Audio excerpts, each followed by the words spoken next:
Well, I feel like it all connects to contact somehow.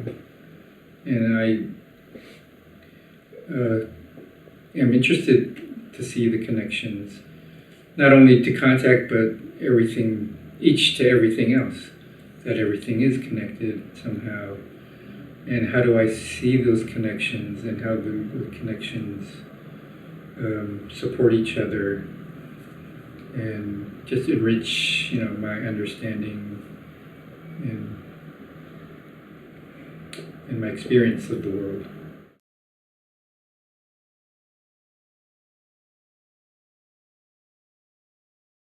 Yeah, I guess I'm interested in using contact as a form of research about the brain, the mind, how it works, but also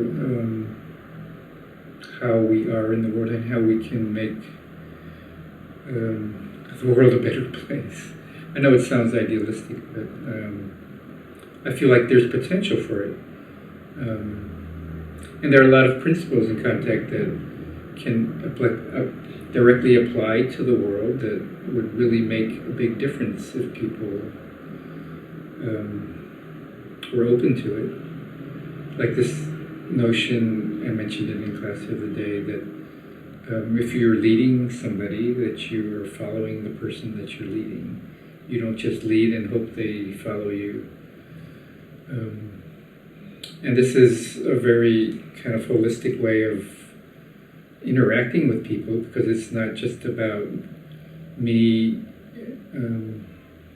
demanding your allegiance or obedience, but that it's a way of working that I can make it better for everyone.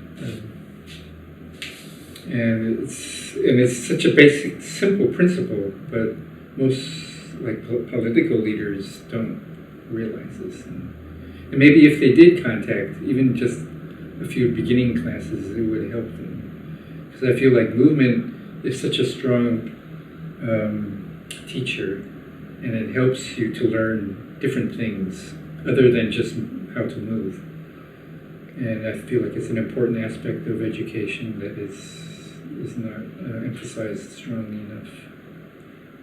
Because really, to learn, you really need to move. You can't just sit and learn. You have to move in some way, interact with your environment.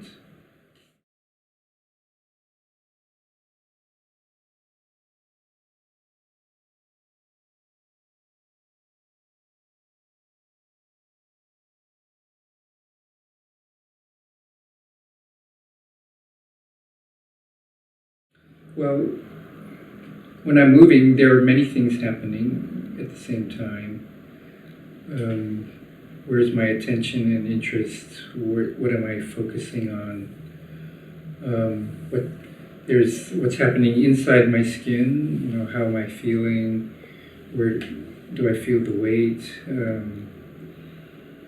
Where do I feel the impulse to move? Is my breath supporting my movement?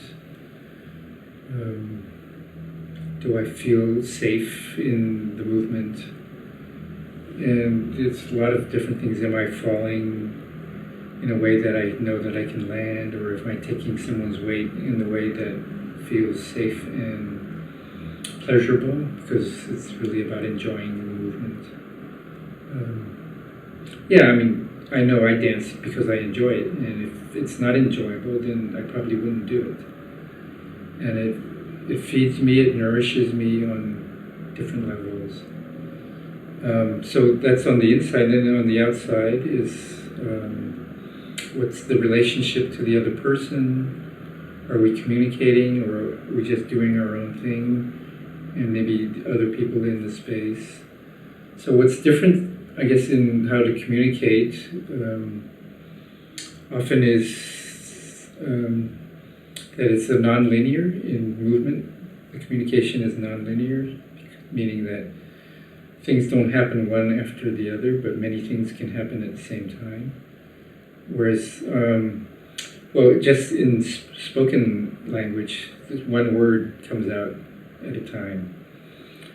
And I can only really speak or listen. It's hard to speak and listen at the same time. Whereas in contact improv, that analogy, you can do both at the same time. Of course, when I'm having conversation with somebody, I can usually see the person. I can tell by the tone of their voice, the timing, what else is being communicated. But even if it's on the phone, you can tell a lot just by, even though if you don't see the person, you can tell a lot by the quality of the voice. But it's still one word at a time coming after the other. So in language, that kind of verbal language, I guess that's, in that way it's different. It's more linear on a certain level than the movement language, which is non-linear.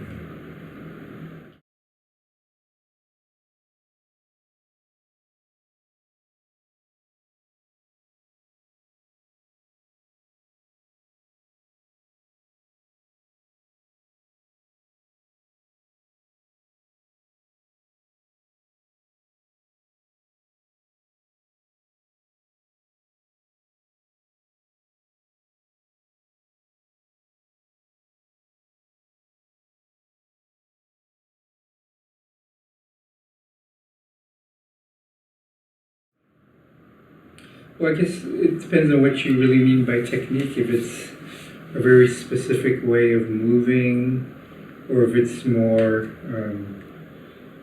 I think I'd like to think more in terms of skill than technique. Because acquiring a skill to do a specific movement is really about finding out what's not necessary and sort of letting that go and just really refining what is the necessary movement that is most efficient. You can do it in an inefficient way, of course, but why do it? Why use more effort than if you can use less? But I mean, that's also an aesthetic choice too, because and it's also a reflection of people's personalities. They often tend to use more effort than they need for whatever reason in their lives. So my purpose in teaching the low-flying things was as an example of how to use the reach to engage my center into the air. So it's basically jumping, but it's jumping in an unusual way. But the principle is still the same. I'm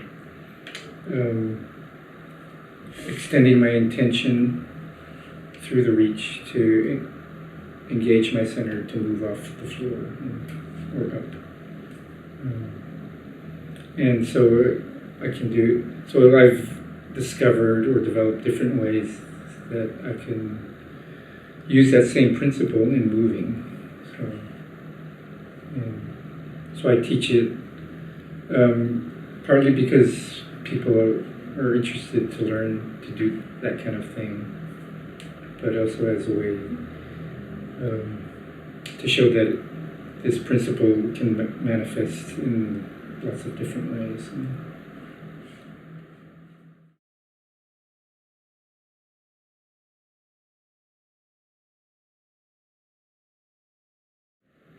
I mean, one of the main ones is to move my body and to enjoy this movement for staying healthy and getting stronger, and also to interact with other people because it's a social dance form, basically. So connecting and interacting with other people and creating something together. It's not, and when I say create, it's it's not a tangible product that you can create. It's it could be just an emotion that you create together, or an agreement, some psychological thing that happens. And then also I do contact for artistic reasons as well when I'm performing.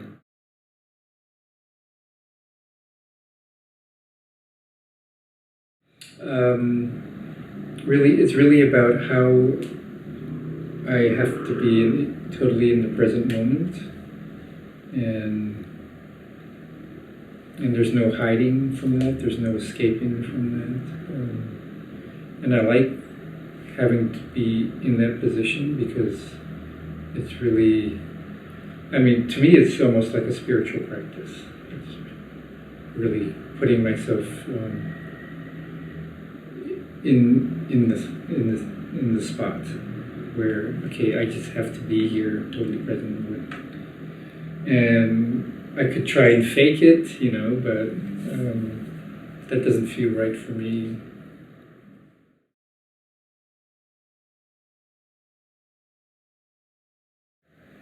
Well, in performance in general, for me, I always have the intention and hope that it's a transformative experience for me as a performer, but also transformative for the audience or observer. And it doesn't need to be a huge kind of transformation. It could be just a little shift in how they notice, the way they notice something. Hopefully something transformative for themselves. And for myself as the performer.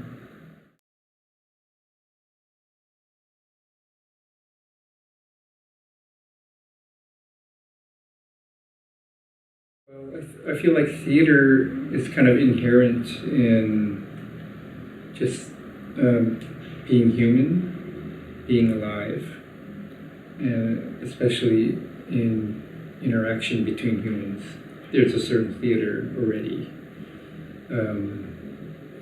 And contact improvisation in its pure form doesn't really work so much about telling a story or even trying to convey anything.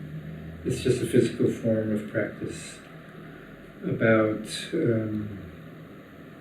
gravity, momentum, physical forces. So in a way, contact improvisation is just totally empty. And in that way, it's great because it can be used for a lot of things. But if I'm performing contact, I could just do it more like a demonstration of the practice, or I could bring into it a little bit more, or interweave with the contact dancing the story that I have. So the theater that is inherent in my being interacts with the movements that we have together, and therein create some kind of a story or theater.